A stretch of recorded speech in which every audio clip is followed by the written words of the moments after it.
Good morning. I will give you some preliminary insights into the Sirona study, which is the first head-to-head comparison between a limus-coated balloon and a paclitaxel-coated balloon.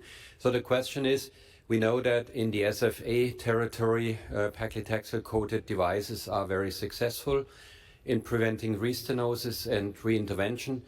Why maybe need a new drug like sirolimus?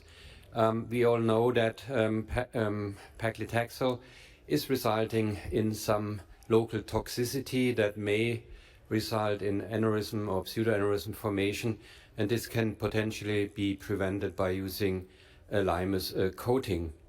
So these are the devices which are currently under evaluation in the peripheral territory in different areas. We know from the solution trial, the boxes are unfortunately not in the right place. Over here, solution is the orange bar representing late lumen loss for this limus-coated balloon in the SFA in the range of the best paclitaxel-coated devices. And if we look into the TLR rate at 6 months, it's the best in DCB class so far seen. So the Magic Touch balloon, which is under evaluation in the Sirona study, does convert limus drug into a sub-micron sized particle. These nanocarriers are created by encapsulation of sirolimus into highly biocompatible drug carrier phospholipids, which are then releasing paclitaxel due to pH variation into the vessel wall over time.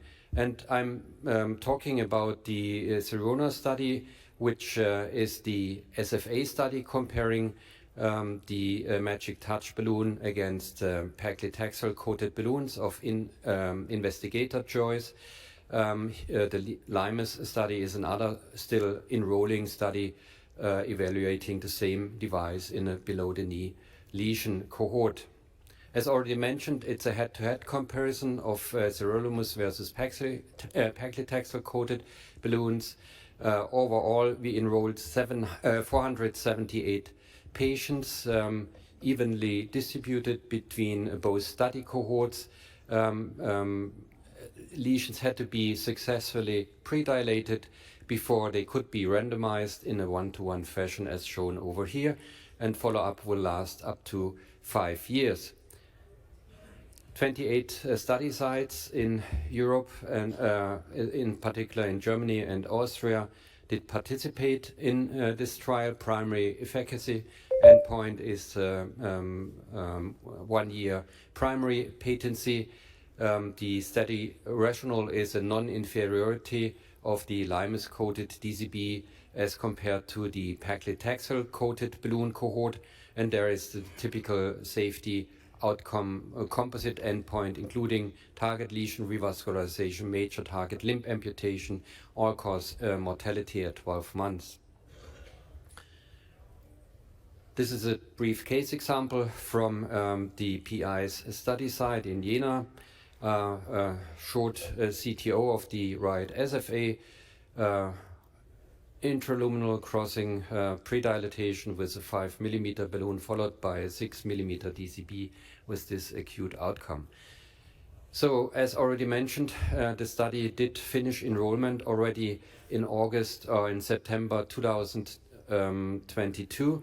So the 1 year data are globally under evaluation. This is an oversight about the enrollment separated to the participating sites. There had been a couple of high volume sites. This is the flow chart of the patients we did enroll. So worth to mention that is this study represents a quickly enrolling study, 18 months overall to enroll almost 500 patients in 28 study sites. So very successful study. We enrolled in total 97 patients in our institution, and you can see we lost a couple of patients, but less than 10% loss of follow-up within 1 year is, I would say, a very good outcome. This is an overview about the baseline characteristics. typical for SFA studies, age around 69 years, diabetes state about 30%. So nothing very special in this patient population. Of course, we do have the 1-year data for our study site, but the overall analysis is not yet finished, so I'm not able to present our data today. They will be presented in one of the major spring meetings next year for the entire court. Thank you very much.